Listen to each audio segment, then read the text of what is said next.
You are listening to the We'd Like to Announce podcast with Derek Joseph. This crowd is going crazy! I'm going crazy! And Aaron Monson. It's a fake punt, and they find Deion Henley, who catches it, and he's at the 30! The We'd Like to Announce podcast starts now.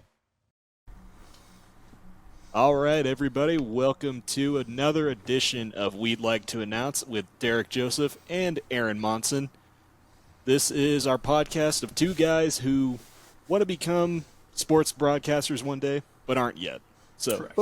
but one day we will be. So, we like to start this show out sometimes. I mean, this is only our third time recording, second episode, but we want to start out with any rant that we have about anything going on in the sports world that we just need to get off our chest. So this is the first segment of Off My Chest. I got something I need to get off my chest. Please, just lay it on me, Derek.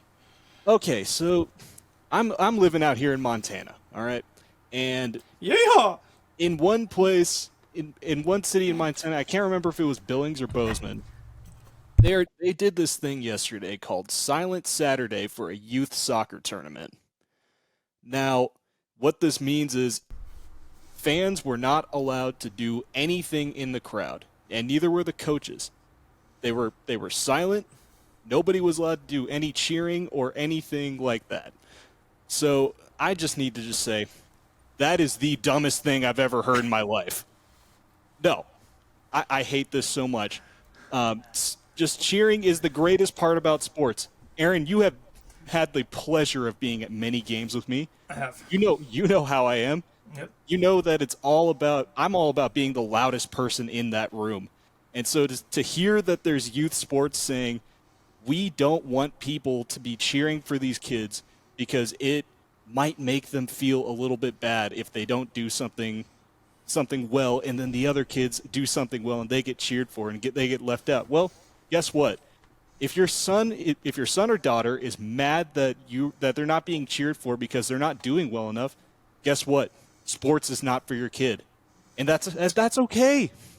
Sports are fine, and there's a whole bunch of other activities they can do. There's video games, there's esports. You could try that for something. There's band, there's theater, there's martial arts. You can do all that kind of stuff, and still have a long, fulfilling life. But you just need to find what you're good at. But not everybody's going to be good at it. I know this. I was the worst person on every sports team I ever played on growing up. And to the hard work to get all of my stuff together and get a little bit better, that happened because of people cheering for me, people believing in me that I could actually get better. So the first time I made a shot, 7 years into playing basketball, I never made a basket. I made one in my 7th year of playing, and the whole gym erupted. I got my first hit when I was like 5 years into baseball.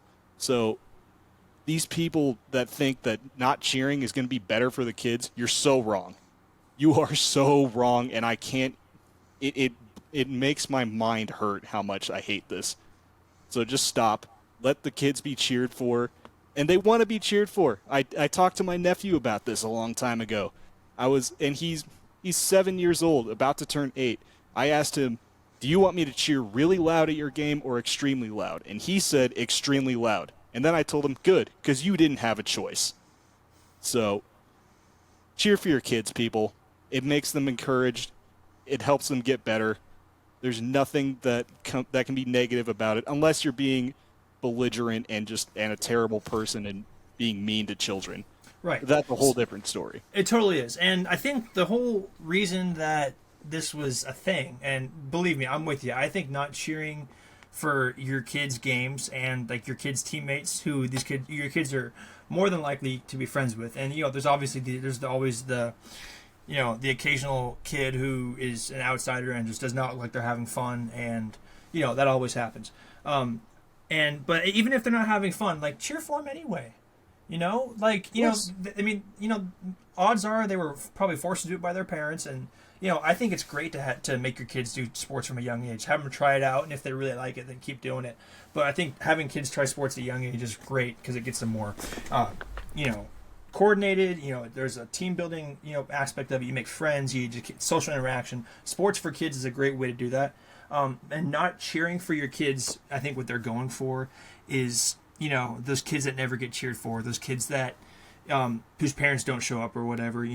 Sometimes that happens, and I understand that can be crappy. Excuse me. I gotta start remembering. And until we get to the Pat McAfee level, probably shouldn't be swearing. But I don't know, man. I think that being said is like there's parents there that will cheer for everybody, regardless of if they're doing well or not. Because guarantee you, every team I played on as a kid, there was always one mom who was just so adamant for everybody. And I didn't get cheered for very much by anybody else. It was mostly my parents, my family that cheered me on. But there's always another mom, and or parent or whoever that may be. And so the fact that kids go to do these things, and like when something cool happens, like if they score a goal, if they're playing kids soccer, you don't want to do that in silence. Like no. you don't want to like just have it appear that nothing happened. Because scoring a goal in soccer is a big deal, especially when you're a kid, right? I mean, it was the best feeling in the world. Well, and I also mentioned like I'm the loudest person at any sporting event, and you know why that is? It's because my parents were the loudest people at all of my sporting events. Yeah. I couldn't get them to shut up even if I wanted to, and trust me, I never wanted them to. Yeah. I wanted them to be as loud as possible. And so, yeah, to take that away from a kid, and what about that kid that hasn't done anything successful all the way up to his sport career at that point, and then in this tournament he finally does something well, or he or she finally does something well. Yeah. Now they got nothing. Now they have no reason to want to get better. Because it's oh well, now that I've cheered or now that I've scored and nobody cheered, nobody cares. So anyway, I'm moving on from this stupid subject. I hated this. I think there's a lot of people do better. People, yeah, do better. I There's think so many better ways. There's so many better ways to do it, and the fact that was actually implemented, I mean, it takes away the fun of it just for so many different people. You're right. That's stupid. It's stupid. Yeah, I'm gonna implement an I never stop cheering tournament. Yeah. It never stops. You're all gonna go home with fractured larynxes. Fractured larynxes, no voices. I think that should be how it is. That should be how it is. Yeah. All right. Man. Well, okay, rant over. Let's get to some good news here, Aaron. The Washington State Cougars, the Washington State football team. It's something that rolls deep with all of us. 4-0 can't be any better. 4-0, two of those wins against ranked teams. Come on, what a great time to be a Coug. Dude, what a great time to be a Coug. It sucks that they started getting this just so good right after we left. But honestly, I can't complain too much. Yesterday was some of the most nerve-wracking football I've ever watched in my life. Purely because of that fourth quarter. Listen, we dominated that entire game. Okay, 14 points in the first, 14 in the second. You know how many points the Beavers scored in the fourth quarter? 21. Yeah, I thought it was 21. 21. Yeah. 3 touchdowns. And, okay, their running back, oh my God, Deshaun Fenwick and Damian Martinez combined for 182 yards. And those guys are some of the nastiest football-carrying guys I've ever seen in my entire life. They have such a way of moving their bodies to get out of the way of the defensive line and find those sneaky needle-width holes that those offensive linemen are producing for them. And their O-line's great, by the way. That was one of the strongest parts of that whole game, is that the Oregon State offensive line is legit. Okay, and the Cougar one is not necessarily the best. But our defense, started to look scary towards the end because we won by 3 points, right? That's terrifying. Anybody who bet the under is probably kicking themselves right now. Absolutely. But we did a really good job on, defending the secondary. I think that was the biggest thing that we got. I mean, so we kept the quarterback. How do you say the Oregon State quarterback's last name? If I had it in front of me, I could tell you what it is, but Let's I see. do. I wonder if I can find it here. But but we can just call him DJU because Yeah. that's his nickname, DJU. DJU. We kept him under 200 yards, and honestly, I think that's a win. With a touchdown, we gave up a touchdown, but we also had a pick, and so honestly, his quarterback rating was garbage. And I know that numbers. Everybody looks at the numbers when they're making judgments, and I'm going to do that right now. But he was 17 to 34, only 50% completion ratings. That's not good from a quarterback. You want to be missing maybe 4 to 5 passes a game, especially when you're throwing the ball 34 times. You cannot complete on half of your attempts when you're throwing the ball that many times, right? I mean, that's not how you win games. Well, when you have Brennan Jackson and R.J. Stone coming down your throat Right. almost every play, you're going to make some incomplete passes. That's a very good point, and that just shout out to our defense. Cam Lampkin really surprised me. He was really fun to watch. He did great locking down the wide receivers down there in the corner. He did a really good job. I mean, he had 4 tackles the entire game. That's pretty good for a cornerback. 4 tackles is a lot. But the person that I am the most impressed by, and I don't think that you're gonna be surprised when I say it, is somebody new on our team this year. Out of Fresno, California, he's a junior. And his name's Josh Kelly. No, Josh Kelly made 2 of the best catches I think I have ever seen in my entire life yesterday. 2 of damn near the best catches. Did you see that first catch he had when the guy was holding his arm back and he roped it in anyway with his left? Are you kidding me? The dude got mossed. And then in the third quarter, is that when they scored? I don't think that was. I think it was the third. It was not the third. Or was it the second? Was it the second quarter? Nope, it was the third. I stand corrected. Okay. Third quarter. Another one-handed catch in the end zone. Like, that one looked almost harder to catch. Yeah, See, he had to he go was being around the held. guy. He was being held the whole time. He had to go around the guy, and he still manages to bring it in. Like, are you joking? Yeah, I think those were 2 catches where the referees would have thrown flags on him had he not caught the ball. Probably, right? But he made the amazing play, and so the referees were like, you know what? You don't need to hear from us after that because it doesn't make a difference anyway. Yeah, they'll just decline it and they'll take a touchdown. So Exactly. And even the referees were appreciating greatness, which is something that Pac-12 refs don't often do. So, dude, it was just awesome. It was some of the, I mean, a lot of it has to do with the gloves, right? Let's be real. Like, the gloves have to have a huge part of that catch, right? I mean, man, I've worn those gloves, and getting a ball zipped at you like that. That's a good point. There isn't an amount of, and Cam Ward throws hard. Yeah, Like we saw that a lot in this last game. We did. There isn't an amount of padding or stickiness that takes that skill away from those hands. That's a good point. No, you're right. And That's a good also, point. when you have a defender draped on you, any ball's hard to catch. True. Gloves are not. So Yeah. No, that's a good point. yeah, those were amazing catches. Cam Yes. Ward played the best game I have ever seen him play. No doubt in my mind. this 404 yards, dude. He threw for 400 yards. And it's just a tribute to Mike Leach at this point, our offense. Ben Arbuckle might be one of my new favorite human beings on the planet. Because this is his first year being the OC, right? His first year. He's 27 years old, right? Yeah. Like- That was what I was going to say next. He's 27 years old, and he's taken a D1 team, the Washington State Cougars, to be undefeated, and that is not something to look down on. It's like the fact that Wazoo's always been looked down on, right? We're kind of a joke to other football schools, but when we have a 27-year-old guy running our offense and is putting us at 4-0, I think that Arbuckle might get some job offers if he keeps this up. Oh yeah, 100%. He's going to be hard to keep around Wazoo. Yes, he is. It's going to be. We're going to have to offer him a lot of money to stay here if we want to keep him around, which I don't think we will. And he'll end up with some better head coaching job somewhere. I don't know where it is. Dude, but if he keeps this up, the sky's the limit for him. Dude, he could coach his own NFL team if he keeps doing this for the next consecutive years. Like, if he keeps doing well, like being an OC, he'll probably go to some really good D1 college to be an OC. I don't think he'll go straight to a head coach from here.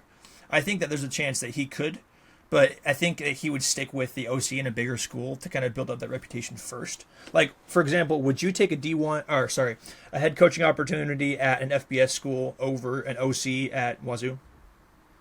I mean, yeah, I would take the OC at Wazoo first. Yeah. Let's be real here. I mean, just because, it's better football year round. And granted, being a head coach at an FBS school would, kind of be the test for him if he were to do that. But since he is doing so well, like I think, and having head coaching experience is great, but we've seen guys go from OCing a D1 team to doing it again with some other bigger team as a head coach, Okay, but one thing I really want to highlight that I know this has been Arbuckle's doing here is the addition of Taysom Mateer, who's as what I'm going to call him. It's John Mateer actually is his real name. Our backup quarterback has a role on this team now. Dude, I was thinking that, and it is so fun to see us just throw in a Taysom Mateer-esque quarterback, just be the guy that's get us a few yards. He's exactly like Taysom Hill. You're not even joking. Like, I think that's a great inspiration, and that's opening up so many new areas of the game, because when Mateer lines up in the I formation with him, it's like, what? What's going on? Like, it could go anywhere. Like, it could be pitched back and forth between the two of them, and they can try to find somebody who's open. There's so many options and opportunities that they can use to make their IQ of football go up and make their style of gameplay harder to counteract. You know what I mean? Yeah. I think that'd be sick. Yeah, we do have to let Taysom Hill, or not Taysom Hill, John Mateer, do something other than just run the ball, though, because every time it was some sort of iteration of either a running or receiving play on Mateer's part, like that play where he handed it off to Cam Ward, and then Cam Ward throws it back to him. Yeah. And then he had the other just like basically wildcat runs where it's the direct snap and just starts running forward. Yeah. I need to see him unload one, though, because we know he's got that arm. He's played enough to where we've seen him actually make some plays out there. Yes, and, 100%. He's good. He is good. We know he's got the arm, so let him unleash it once in a while. I would love to see him just upheave some 60-yard bomb to Josh Kelly and just see him catch something. Like, that'd be sweet. But I don't think we're going to get that for a little bit. I think, so... You know how in the Apple Cup last year, we faked the punt and we found Dayon for 25 yards or whatever. So I think what this team does is, once we got to the Apple Cup last year, we were pretty much out of any contention for any huge bowl game, right? And so we started trying these trick plays and these plays that we hadn't seen all year, just out of the blue in the Apple Cup. If we start doing those now, I think we'd be the most entertaining football team to ever play in the NCAA, because there's so many new things that we can do and so many things that all these old school defensive coordinators don't know what's happening. They're confused. They don't know what to do. And I'm not saying that's all defensive coordinators. I'm saying that's some of them. And it could be very fun. Yeah. If you think about it, it could be fun. It could work, and we'd be the talk of football. It'd be like I want to see a Moneyball scheme happen, but in a different way. I just want to see a different play style, and if we keep using John Mateer, I think we might start to see more stuff like that. I just want our team. I want people to be begging our school to join their conference by the end of the season. Which, if this keeps up with the way all athletics is going. I mean, the Huskies came into the Palouse for the volleyball Apple Cup, light work. Yeah, done. they got swept again. Yeah, again. Yep. Yeah, I mean it's a completely new team over there at UW. It was 18-year-olds versus grown women. So it wasn't even grown Eastern European women. Yeah, that's who they were playing against. It was not a fair fight at all. They couldn't even jump at the line. It looked like high schoolers out there. It looked bad. And then WSU soccer, I think they won against another ranked opponent. The Did only they? Yeah, Pat Chun actually pointed out the only unranked opponent that Wazoo Athletics faced this weekend was the Huskies. So, so shout out Pat Chun, the Washington State AD. Shout out Big 12 for not giving us a chance. Exactly. But, But we didn't even mention one of the funnest plays of the game because we thought it wasn't going to happen. We thought it wasn't going to stand, but a fake punt to our favorite tight end, Aaron. oh my God, dude. Billy Revere. Thor! Dude. First of all, Aaron and I had the most epic introduction to Billy Revere that could ever happen. 'Cause I'm pretty sure we saw him and then we heard a thunderclap. We did. While we were out on the field. Yep. So he ran past us, and then there was just a... yeah. How's that not Thor? Okay, and he's got he long just blonde summoned. hair, and Yep. he's like 6'5", And he's jacked. yeah, He's Thor. He's literally Thor. yeah. He pushed Cam Ward in for that QB sneak touchdown. I mean, come on. And he recovered an onside kick. He also Yes. recovered an onside kick. Dude, I'm a little disappointed that we haven't been utilizing him as much as we should be, as much as we could be right now.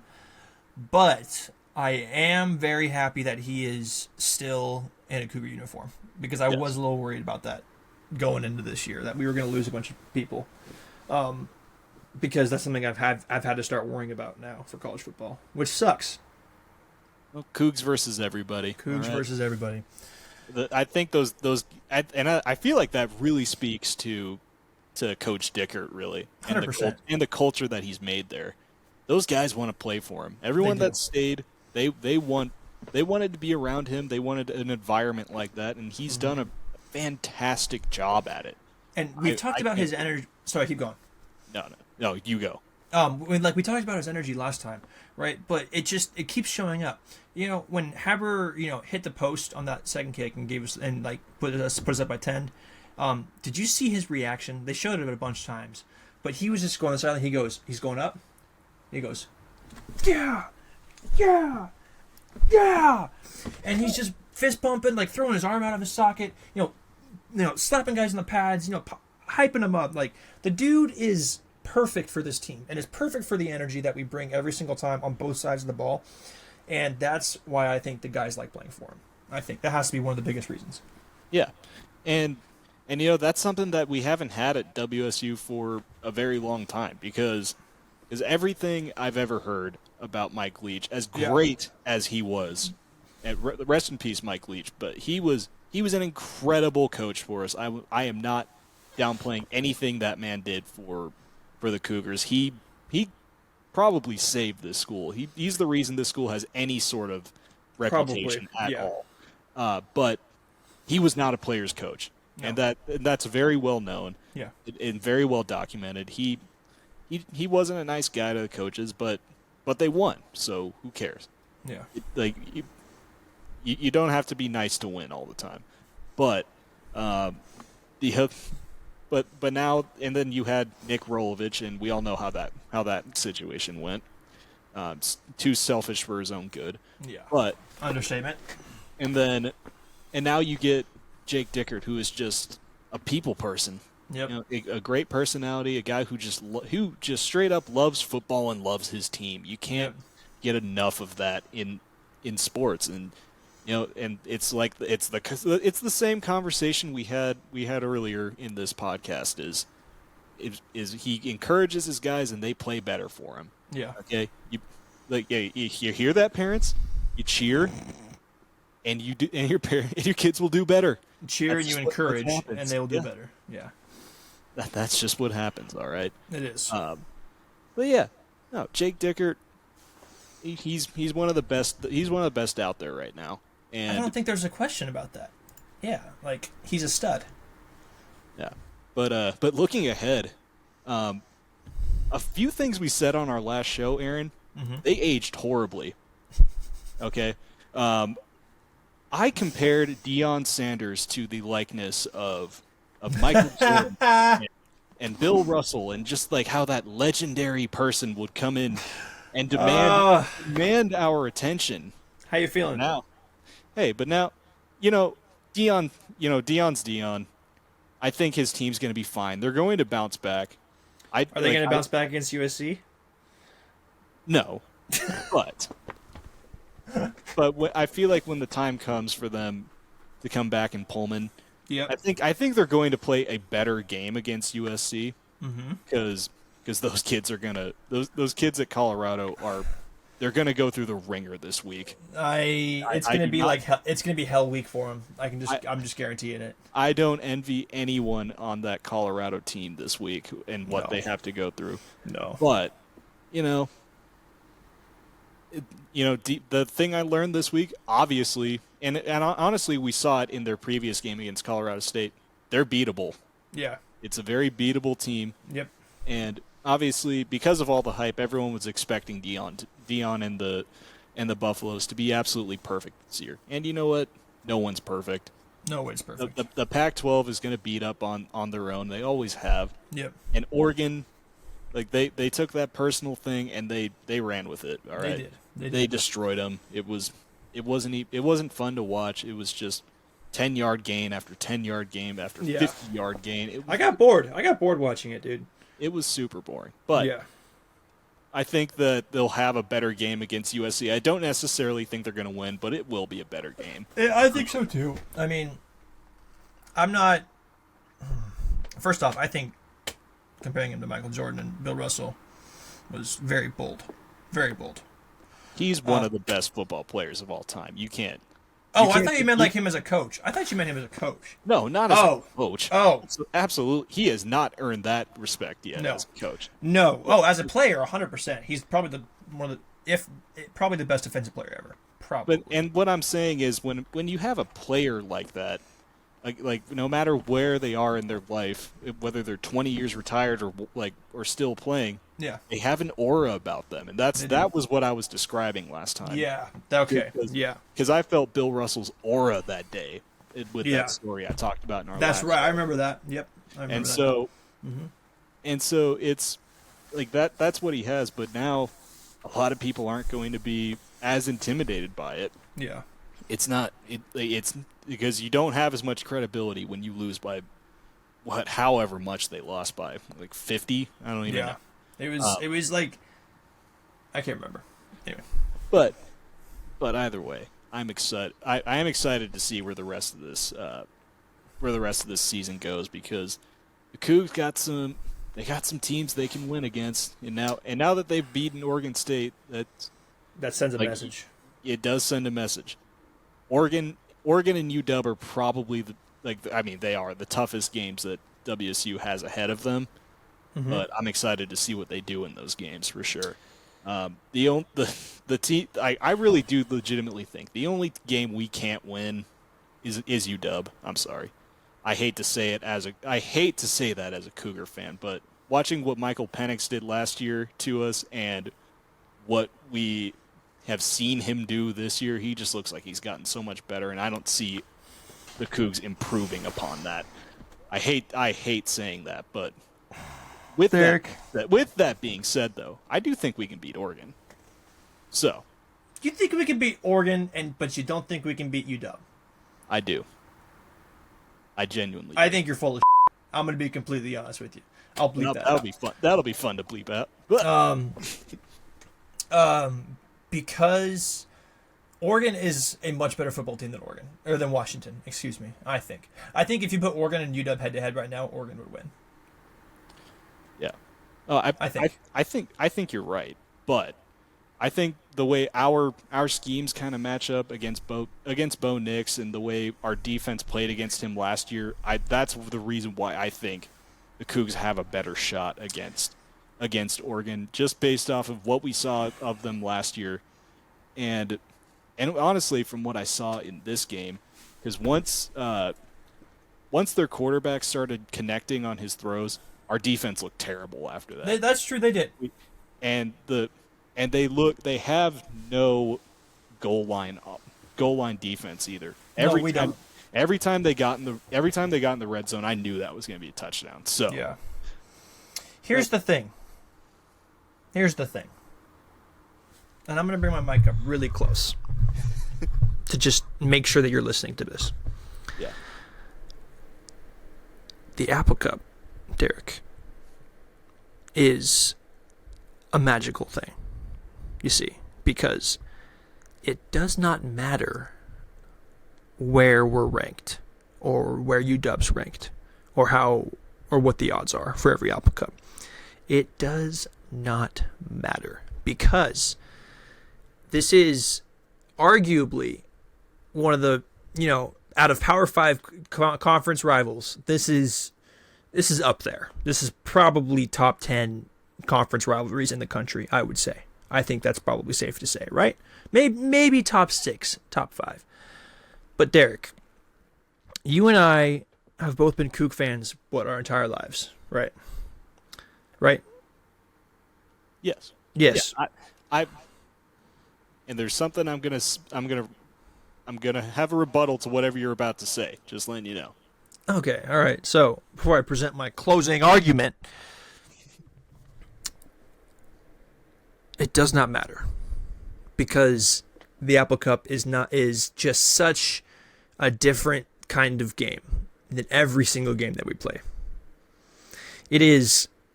It's the one that, like, wherever the home stadium is, it's always sold out. So it's going to be in Seattle this year, but it's going to be sold out. If it was in Pullman, it would have been sold out. It does not matter.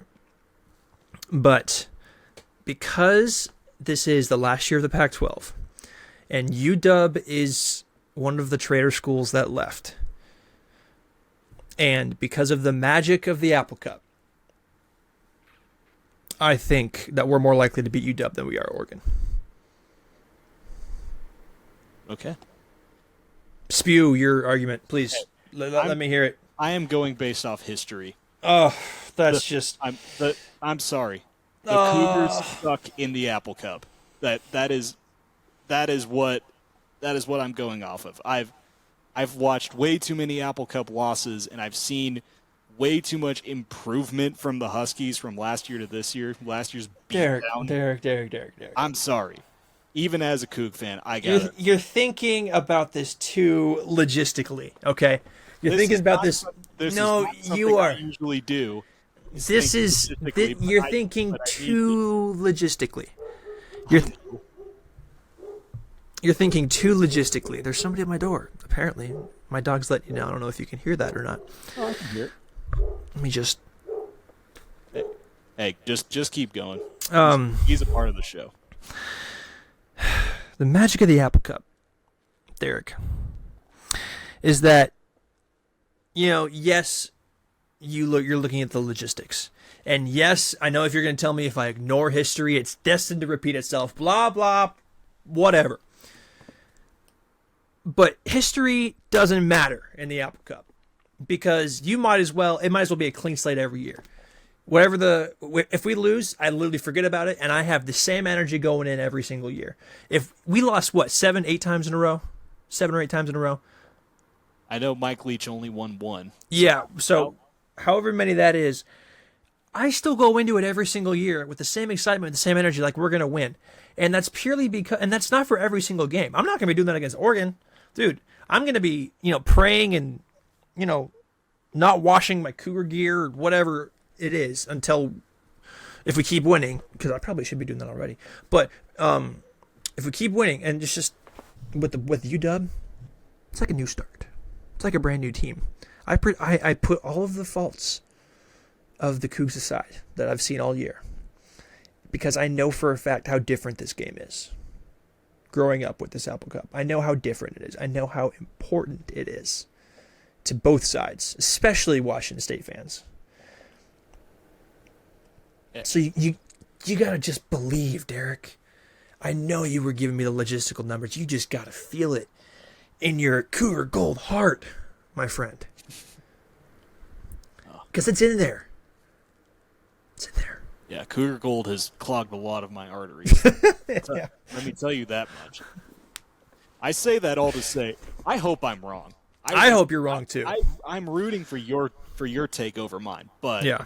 At this point, on whatever date it is today, September 24th, I just don't see it. But I can see us being undefeated going into that going into that Apple. You're so wild for that. You're having already secured a Pac-12 championship spot. You're so wild for that. If that happens, Derek, never mind. I've made too many bets in my previous shows to keep making bets. Maybe we'll get there, and maybe you'll convince me to put some money on the line. But, dude. Give us the justice that Gardner Minshew never got when he should have been undefeated going into his Apple Cup and already have the Pac-12 title spot sealed and not even have to worry about the Apple Cup. But now, I don't know. We'll see. Well, hey, November is a long ways away, but it's also closer than we think. I think with that, we had our first disagreement on this show, Aaron. It's the first of many, Derek. There's going to be a lot of them. I love it. Yeah. And also, shout out to the Seahawks. We're both wearing Seahawks jerseys, and they won today, so we're happy. Man, we're both on our throwbacks. It was fun to watch Geno sling. I only got to watch from halfway through the third quarter on, but it was a good part of the game. So. Yeah, that's true. Oh, good, awesome. It was fun to watch him slinging around and find some guys that haven't gotten touched. My favorite play of the game that I did see was when Kobe Parkinson lined up next to him in the shotgun, lined up next to Geno in the shotgun formation, and then Geno took the snap. He blocked for him on the right side, and then as soon as there was an open hole, when there were defenders going opposite ways, Parkinson flew right through it, and Geno found him for 20 yards, and it was the most beautiful thing I've ever seen. Just wanted to say that. That was my favorite play of the game. Yeah. Kenneth Walker had a great game, and shout out to Charbonnet, too. Dude, right? Amazing truck. Oh, my gosh. Dude's a tank. Yeah.